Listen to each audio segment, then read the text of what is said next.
Саламатсыздарбы, эфирде Азаттык радиосунун Карикте Евразия телепрограммасы. Евразия аймагындагы соңку окуялар менен студияда Рахат Кеңешева алгач программасын учкай мазмун менен тааныштырабыз. Кытайда коронавирус жуктурду деп так диагноз коюлгандардын саны 72 миңден ашты. Ал арада Кыргызстан бир жараны бул илдетти жуктуруп алышы ыктымал деген маалыматты тактап жатат. Бир күндө бир тууган болуп калган 2 үй бүлөнүн баяны. Тажикстан медицинасында орган алмаштыруу багыты жакшы ийгиликтерге жетише баштады. Зарнигор Сангова менен тааныштык. Мен анын кызына боорумдун бир бөлүгүн бердим. Ал менин кызыма донор болду. Карикте Евразиянын кезектеги чыгарылышында мына ушул темаларга кененирээк токтолобуз жана Өзбекстандын кышкысындагы коон даргыс чыттанып турган айылдарын кыдырып чыгабыз. Кыргызстан коронавирусту жуктуруп алышы ыктымал деп Жапонияда кармалып турган жараны менен байланышта болуп жатат. Бул тууралуу бүгүн 18 февралда өлкөнүн тышкы иштер министрлиги кабарлады. Мекеменин маалыматына караганда, ал бул илдетти жуктуруп алганы тастыктала элек, денеси ысыган жок, дарыланууга дагы муктаж эмес болгону дарыгерлердин көзөмөлүндө турат. Ал азыр Жапониянын Якогама портунда кармалып турган круиздик кеменин ичиндегилердин бири. 20 январда 3,5 миңдей жүргүнчүсү менен 2 апталык саякатка чыккан кеме Гонконг аркылуу өткөн болчу. Ошондо ага отурган бир жүргүнчү ооруп жатканы аныкталган. Буга чейин ошол эле кемеде 4 казакстандык бар экени дагы айтылган болчу. Дүйнөлүк саламаттык уюму ал арада коронавируска байланыштуу коркунуч деңгээлин азыркыдан жогорулатуу зарылчылыгы жок экенин айтып жатат. Расмий маалымат боюнча бул илдетке чалдыккандардын саны 72 миңден ашты. 18 февралга карата Кытай бийлиги дүйшөмбүдө коронавирус дагы 1886 адамда аныкталганын расмий билдирди. Бул күнү өлкөдө жаңа вирустан 98 адам дүйнө менен кош айтышты. Алардын дээрлик көпчүлүгү Хубей, Хэнан, Хэбэй жана Хунан провинцияларынын тургундары. Кытайдын алдыңкы ишканалары эпидемияны ооздуктоо максатында жогорку технологияларды, жасалма интеллект ыкмаларын жана байланыштын 5G форматын колдонуп жатканы маалымдалды. Мунун баары ооруну жуктуруп алгандар дарыланып жаткан госпиталдарда, тиешелүү мекемелердин байланышын камсыз кылууда жана изоляцияда калгандарга жардам берүүдө колдонулуп жатат. Шейшембинин таңына карата Кытайдын материк бөлүгүндө коронавирус жуктурду деп так диагноз коюлган жергиликтүү тургундардын саны 72 436 адамды түздү. Соңку маалыматтарга караганда 18 февралда эпидемия башталган Ухан шаарында жергиликтүү оорукананын башкы дарыгери Лю Чжимин каза болгону тастыкталды. Алда коронавирустун айынан көз жумганы айтылды. Саламаттыкты сактоо боюнча дүйнөлүк уюм эпидемияга байланыштуу эл аралык масштабтагы өзгөчө кырдаал жарыялаган болчу. 18 февралда уюмдун башчысы Тедрос Адханом Гебрейесус коркунуч деңгээлин жогорулатуу зарылчылыгы жок экенин айтты. Кытайдын өзүнөн тышкары бул оор илдет дүйнөнүн 25 өлкөсүндө аныкталды. Соңку маалыматтарга караганда каза болгондордун жалпы саны 2000ге чамалап баратат. Ошол эле учурда коронавирус жуктуруп алган болушу ыктымал деп ооруканага байкоо үчүн жаткырылган жергиликтүү тургундар диагнозу такталбай аман эсен үйүнө кое бериле баштады. Оорунун белгилери кетип, айыгып чыккандардын саны дээрлик 12 миңдей адам. Кытайдын саламаттыкты сактоо боюнча улуттук комиссиясы кабарлагандай, жалпысынан 560 миңден ашуун адам азыр дарыгерлердин тыкыр көзөмөлүндө турат. Алардын 30 миңдейи дүйшөмбү күнү ооруканадан чыгарылды. Калгандары дагы бир нече күн көзөмөлдө болот. Гонконгдо 2 адам, Макаодо 5 жана Тайванда 2 тургун дүйшөмбү күнү коронавирустан айыгып үйүнө чыкты. Кыргызстандын өзүндө коронавирус жуктургандар жок экенин өкмөт айтып келе жатат. Бул албетте жакшы. Бирок биз бүгүн өлкөнүн саламаттыкты сактоо системасындагы орчундуулугу жагынан ушундай эле жүрөгү өткөн көйгөйлөрдүн бирине токтолобуз. Кыргызстанда трансплантация жөнүндө бирдиктүү мыйзам иштеп чыгуу үчүн жогорку кеңештин депутаттарынан турган топ түзүлдү. Бул маселе Кыргызстанда көптөн бери талкууланып келатат. Айрымдары жеке клиникаларга адамдын органын алмаштырууга уруксат бербеш керек десе, кээ бирлер андай мүмкүнчүлүк берип, бирок лицензия алуу шарттарын өтө катуулатуу зарыл дешет. Ал эми коңшу Тажикстанда медицинанын бул багыты өнүгүп, атайын илимий борбор ачылганына 10 жылдай болуп калды. Кийинки баяныбыз дал ушул жерде бир күндө бир тууган болуп калган эки үй бүлөнүн тагыраагы бири-биринин кыздарына эне болуп калган эки келин тууралуу болот. Бул тажикстандык эки келинди тагдырдын оор сыноосу тааныштырды. Догдурлар Зарнигар Сангованын да, Рукшона Ахмадованын да боорун алмаштыруу керек деген бүтүмгө келишкен. Бирок донор жоктугунан бир айла табылбай жаткан эле. Быйыл январь айында экененин тең жүрөгүндө жарык үмүт жанды. Көрсө энелер бири-биринин кыздарына өз боорунун бир бөлүгүн берип, донор боло алышат экен. Анализдер толук тапшырылгандан кийин догдурлар ушундай бүтүмгө келишкен. Кызым экөөбүз оорунун айынан 5 жылдан бери кыйналдык. Өмүрү коркунучта болчу. Зарнигор Сангова менен тааныштык. Мен анын кызына боорумдун бир бөлүгүн бердим. Ал менин кызыма донор болду.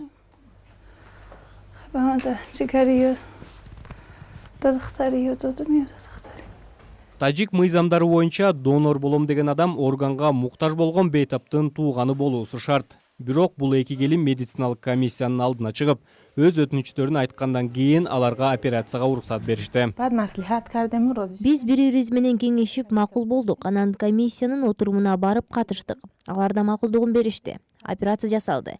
Эми анын кызы менин да кызым болуп калды. Кыздардын боорун алмаштыруу операциясы 31 январда жасалды. Эки келиндин таанышканына 2 аптадай эле убакыт болгон. Кыздардын бири 9да, бири 10 жашта. Душанбедеги органдарды жана тканьдарды трансплантациялоо боюнча улуттук илимий борбор 2011-жылы ачылган. Ошондон бери бул мекемеде бөйрөк, боор жана башка органдарды алмаштырган жүздөгөн операция жасалды.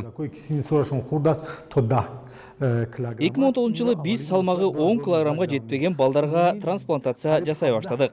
Жалпысынан 2019-жылы боорду алмаштыруу боюнча 17, бөйрөк алмаштырган 125 операция жасадык. Мындай операциялар донор үчүн да, бейтап үчүн да кооптуу. Себеби инфекция жугуп, же организм жаңы ткандарды кабыл албай коюшу ыктымал. Бирок эки келиндин кыздарынын да өздөрүнүн да анализдери жакшы. Көпчүлүк донорлордун боору бир нече айдан кийин толук калыбына келет. Эки келиндин кыздары толук сакайып, баштан өткөргөн оор күндөр менен бардык кыйынчылык артта калат деген үмүттө. Жогоруда айтылгандай, былтыр Тажикстандык 125 адам өлкөсүнөн чыкпастан бөйрөгүн алмаштырган. Кыргыз жарандарында азырынча мындай мүмкүнчүлүк дээрлик жок. Боорун же бөйрөгүн алмаштырыш керек болгондордун көбү бир айда жүздөй кыргызстандык Индияга барып жатат деген маалымат бар. Бирок болгон акчасын жыйнап, үй жайын сатып, карызга батып, ал жака кеткендердин айрымдары ошол ойдон каза болууда. Маселени чечүү үчүн эмне кылуу керек? Абал кандай? Мына ушул суроонун тегерегинде жакында Азаттык атайын чоң макала даярдаган. Орган алмаштыргандан кийин үзүлгөн өмүр деген видеону биздин сайттан көрсөңүз болот. Азаттык социалдык тармактарда. Фейсбукта Кыргыз азаттык үналгысы, Твиттерде Азаттык радиосу, ВКонтакте жана Инстаграмда Азаттык KG, Одноклассникте Азаттык, YouTube каналыбыз Азаттык медиа. Бардык жаңылыктар, видео жана уктуруулар сиздин алаканыңызда. Сиздер көрүп жаткан Азаттык радиосунун Каректе Евразия телепрограммасынын кезектеги чыгарылышы. Кадырман көрөрман, программабыз улантып, эми сиздерди Өзбекстандын коондарыбыздын мекени, ар бир үйдө жайындаган эмес, кышында дагы коондун, жүзүмдүн ширин жыты буркурап турган айылдарына саякатка чакырабыз.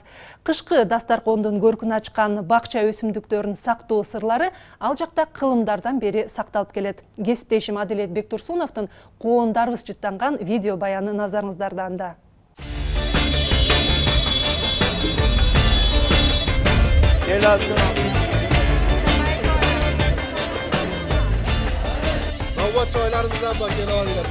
Биз Өзбекстандабыз. Табият бул өлкөдөн мөмө жемиштин түрүн аягын эмескен. Ал эми базарлардын кайсынысына баш бакпа, түрдүү кошулмалардан баштап ысык нанга чейин жагымдуу жыт буркурап турат. Сатып албай эле ушинтип жеп жүрө берсе болот. Рахмат. Биз бүгүн бул жака бакча өсүмдүктөрүн кыш мезгилинде заманбап технологиясыз жана химикатсыз сактоонун сырларын ата-бабаларынан бери сактап келаткан багбандар менен жакындан таанышуу үчүн келип отурабыз. Аларды табыш үчүн биз узак жолду арытып келдик.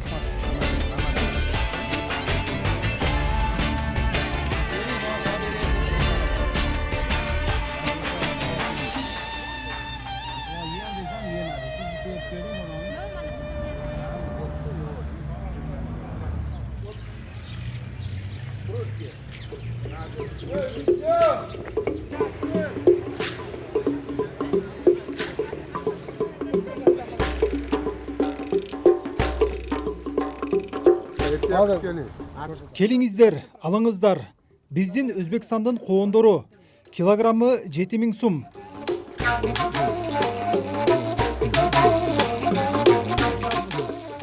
Дарбыз килограммы 5000 сум. Күн нуруна бышкан коон дарбыздар кышкы майрамдык дасторкондун көркүн ачкан негизги азыктар.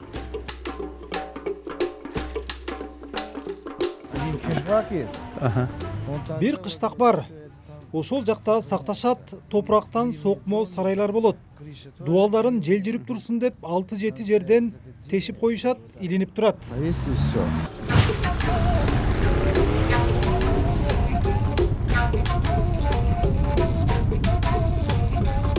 Өзбекстандын Фергана облусунун Беш Арык районундабыз. Бул айыл коңшу Тажикстан менен чектешип турат. Биз азыр Сабыр Тепа кыштагындабыз.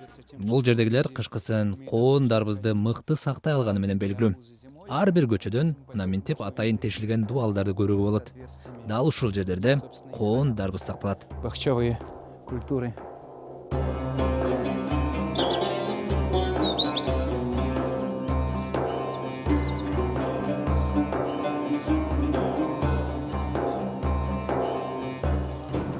Келиңиздер, менин атым Жамалдин Хасанов.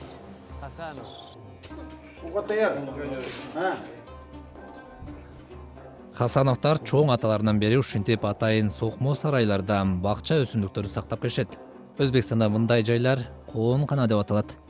Аба үзгүлтүксүз алмашып туруш үчүн минтип мор чыгарып коебуз. Таза аба дуалдагы тешиктерден кирип, мордон чыгып кетет. Ичинде дайыма бирдей температура. Болжол менен 1-2 градус. Кышында аябай суук болуп кетсе ичин жылуулайбыз. Бирок өтө ысытып жибербеш керек. Анткени коон ысыкты сүйбөйт, чирийт. Чирийди да.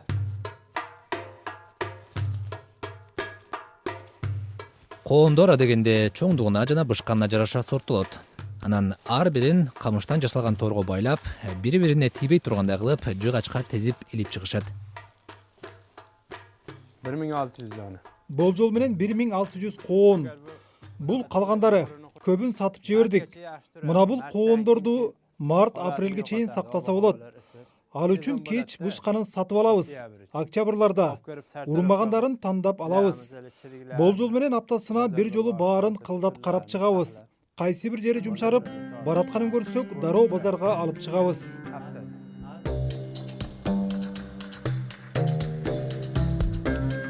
Коондорду Жизактан, бул жерден болжол менен 500 чакырым алыс жайгашкан аймактан сатып алып келишкен. Жазга чейин сакталуучу сорттор дал ошол жакта өсөт. Жизактан сатып алып келебиз. Кышкыга сактала турган сорттор ошол жакта жакшы өсөт. Кабыгы калың келет. Жизактын өзүндө кышкыга сактаса болбойт. Себеби ал жакта нымдуулук жогору, коон чирий баштайт. А бул жакта аба кургак жана жел жакшы жүрүп турат. Ағда влажный хава болады.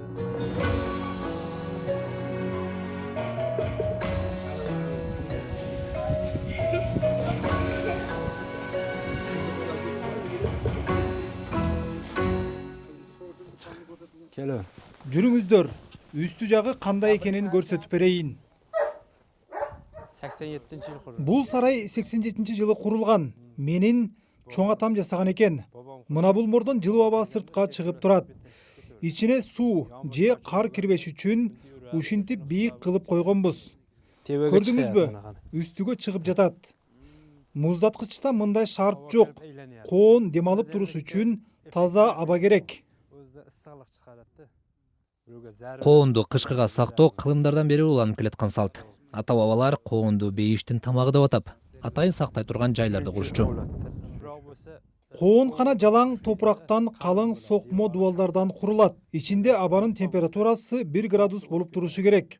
Кышында сокмо дуал суукту, ал эми жазында ысыкты өткөрбөй кармап турат. Бул айылдарда сокмо сарайлар дээрлик ар бир үйдө бар. Себеби көпчүлүк эл коон дарбыз сатып оокат кылат. Аммашып, Конокторго тасмал даярдап койгула. Азыр түшөбүз. Сапарыбыздын эң жагымдуу учурум. Үй ээлери ширин даамдан татууга чакырып жатышат. Өтүңүздөр.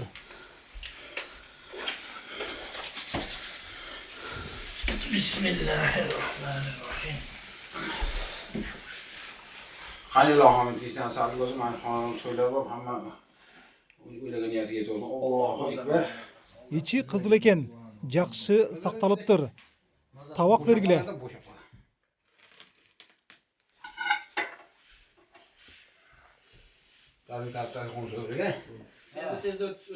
Жарыкты өчүрүшпөйбү? Кээде өчүрүшөт.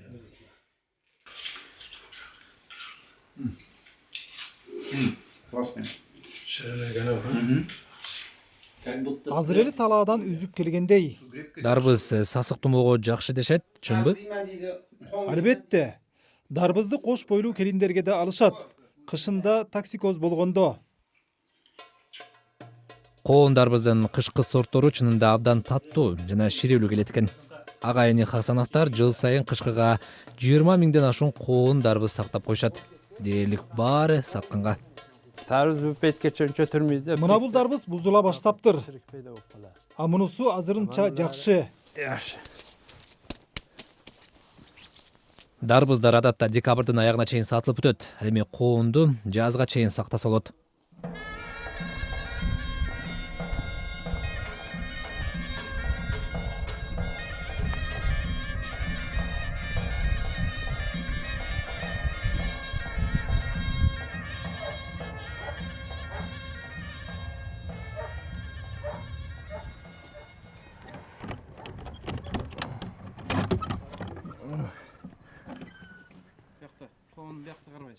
Qo'm mana. Мына коон. Mana qovun.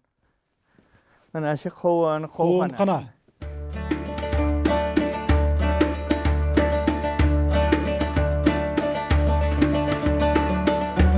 Bularni endi sekin-sekin sotyapman. Азыр аз-аздан сата баштадым. Мартта Ноорузга карата сатып түгөтөм. Ошондо баасы эң кымбат болот. Күзүндө 4-5 миң сумдан сатып алам. Болжол менен 40-50 цент. Ал эми кышында 1,5-2 доллардан сатам. Аброрхон коңшу Андархон айылынын тургунум. Коон сатып иштегенине 40 жылдай болуп калдым. Айтымында мурда аталары ички базарда гана иштеп келсе, азыр ал сатуу географиясын кеңейтип алган. Коондун дээрлик баары экспортко кетет. Tuman kirse çiriydi. Эң башкы коркунуч туман. Туман кирип, нымдуулук көбөйсө чирийт. Туман түшкөн күндөрү дубалдагы тешиктердин баарын мүшөк менен сөзсүз бекитебиз. Кайра ачылат. Tünik'e bektilerdi. Ne olsa açılardı. Ona.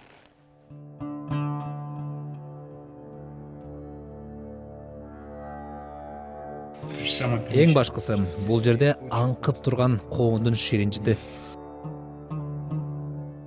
Saklaş endi obu havasıga qarab turiladi. Коон сактоонун сыры эң жөнөкөй. Сактоочу жайдын ичиндеги температураны карап туруу. Бул жердин ичи салкын. Канча градус? Qancha deysiz? Билбейм канча экенин. Термометр койбойсуздарбы? Анын бизге эмне кереги бар? Ансыз деле билип турабыз. Суу коюп коебуз. Эгер түнкүсүн тоңо баштаса, демек жылуу улаш керек. Аброрхондун айтымында коон узагыраак сакталыш үчүн абанын ички температурасын көзөмөлдөп туруу зарыл. 5 градустан ашпашы керек. Бирок аны кантип аныкташат? Биз такыр түшүнө албадык. Эч ким термометр колдонбойт экен.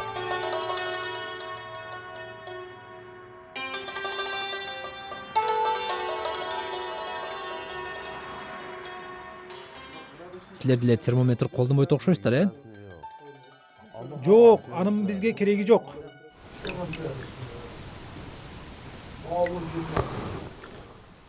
Жахонгирдин ата бабасынан бери жүзүм өстүрүп келишкен. Ал Өзбекстандын чыгышындагы Асака айылынын тургуну. Жүзүм өстүрүүнүн сырларын ал чоң аталардан үйрөнгөн.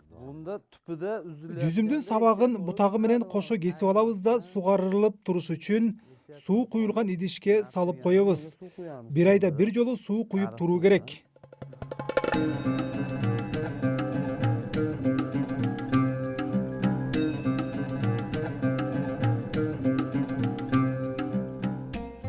жүзүм көгөрүп кетпеш үчүн атайын шарт түзүү зарыл. Сактоочу жай караңгы жана жел жакшы жүрүп тургудай болушу шарт.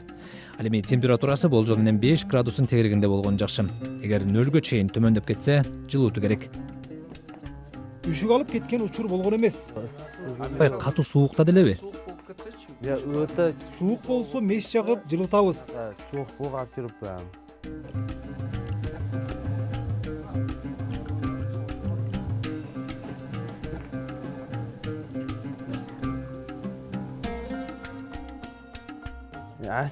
Жазга чейин сактаса болот. Бул жердеги жүзүмдү мен Ноорус майрамына деп сактап жатам. Эгер туура сактаса, жүзүм жарым жылга чейин ошо бойдон тура берет. Ал эми баасы дээрлик 3 эсе жогорулайт. Азыр 25 миң сат. Азыр килограммын 25 миң сумдан сатып жатабыз. $2,5 Ал эми күзүндө баасы ашып кетсе 10 миң сум же $1 болчу. Бирок кандай түйшүк менен сакталаарын көрүп жатасыздар да.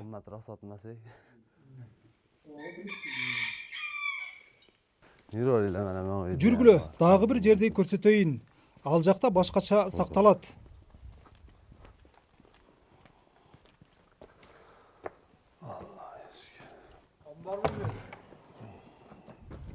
Амбар масы үйгө эми саклап койгонбуз. Буларды үйдүн ичине сактап коебуз.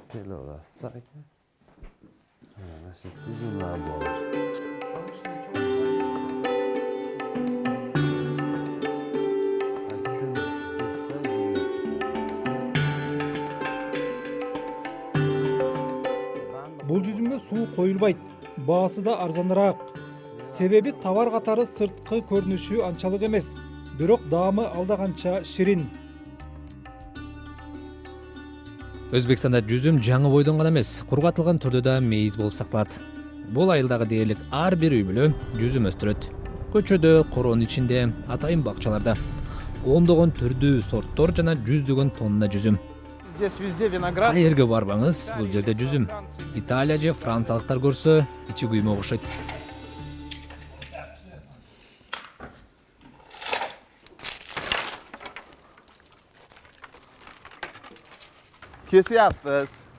Кесип жатабыз. Жараксыз бутактарын алып салуу керек. Адатта февраль айында кесилет. Суусу акпай кесилип алынат.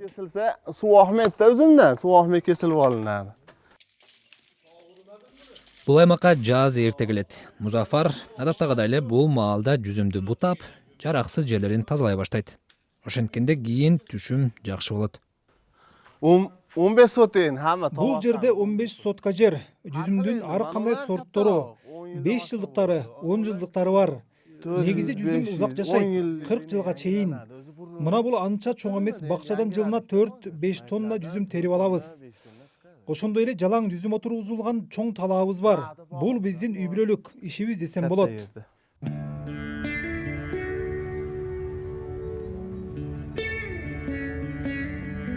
Жүзүмдөн Асака айылындагы тиричилик көз каранды. Ал эми андан болжол менен 60 чакырым аралыкта жайгашкан Азияван айылында лимон өстүрүп оокат кылышат. Ихмат хондун атасы бул айылда лимон отургузган алгачкы адам болгон. Наш отец. Бул ишти маркум атабыз баштаган 40 жыл мурда. Ошондон тартып, мен да алектенип келатам. 97-жылдан бери өз алдынча иштетем. С 1997-го да самостоятельно занимаюсь. Азияванда азыр фермерлердин 90% лимон өстүрүшөт. Лимон өстүрүүчү жайлар жана күнөс кыналар ээлеген аянт 100 гектардан ашат. Больше 1000 тонн наш городок. Биздин шаарчада бир жылда 1000 тоннадан ашуун лимон өстүрүлөт. Язавен районунда аба нымдуу. Бул өрөөн казандын түбүндөй. Ар кайсы тараптан ным аба ушул жакка агылып келет. Жел да жакшы жүрбөйт. Ошондуктан лимон жакшы өсөт. Влага в Язаван течет. Вентиляция не такой хороший в Язаване.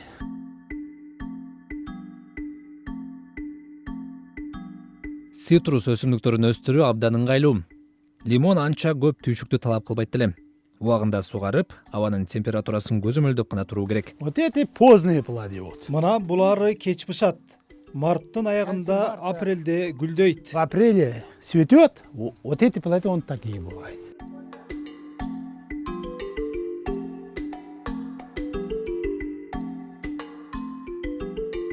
экспортеры, и которые покупатели. Экспортко алып чыга тургандарга продукция болушунча көп көлөмдө болгону ыңгайлуу.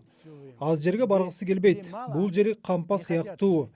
Экинчиден ар бир аймактын климаты ар башка. Мисалы Алтарык деген жерде жүзүм жакшы өсөт, ошону айдашат. Ал эми Кува деген райондо негизинен анар өстүрүшөт. Бизде көбү лимон багышат. Биринчиден климаты жагымдуу. Экинчиден даяр продукция канчалык көп болсо сатып алуучулар да, экспортерлор да негизинен ошол жакка агылып турушат. Занимается. Вот так и здесь у нас лимоном в основном занимается. Өстүрүлгөн продукциянын дээрлик баары экспортко кетет. Калганын Анжияндын базарына алып барышат. Бул Өзбекстандын эл абдан жыш отурукташкан шаарларынын бири. Калкынын саны дээрлик 1 миллион адам.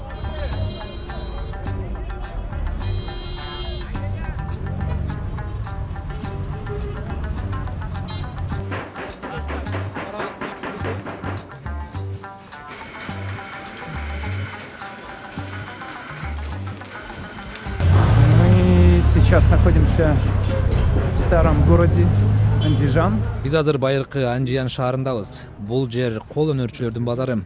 Колго жасагандарын дароо ушул эле жерде сатышат. Которые в своих подсобках что-то куют, что-то делают. И тут же эту продукцию продают.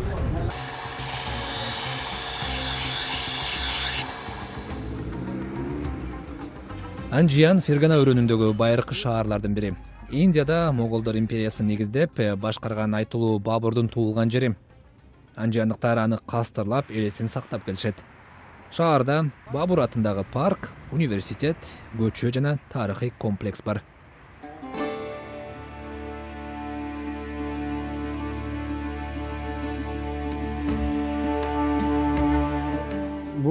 Азыр бул жерде оңдоп түзөө иштери жүрүп жатат. Бул комплекс Анжияндагы 1982 жылдагы катуу жер титирөөдөн кийин кайра калыбына келтирилген болчу.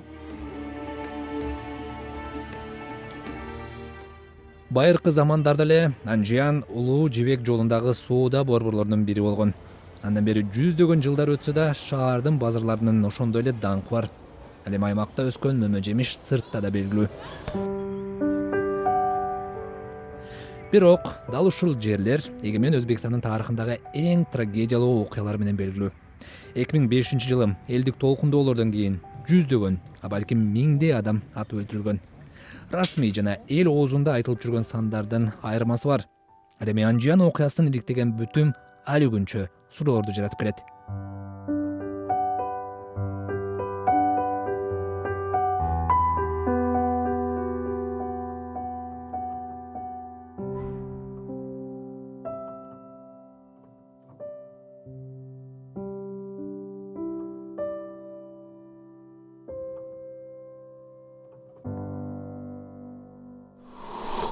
Мына ушул баян менен көрсөтүүбүздү жыйынтыктайбыз. Сиз Азаттык радиосунун Каректи Евразия программасын көрдүңүз. Ушул жана башка баяндардын бардыгын биздин сайтыбыздан, дарегиз azattik.org, ошондой эле YouTube'дагы каналыбыздан көрсөңүздөр болот. Каректи Евразия телепрограммасынын кезектеги чыгарылышын бүгүн мен Рахат Кенешова алып бардым. Саламатта калыңыздар.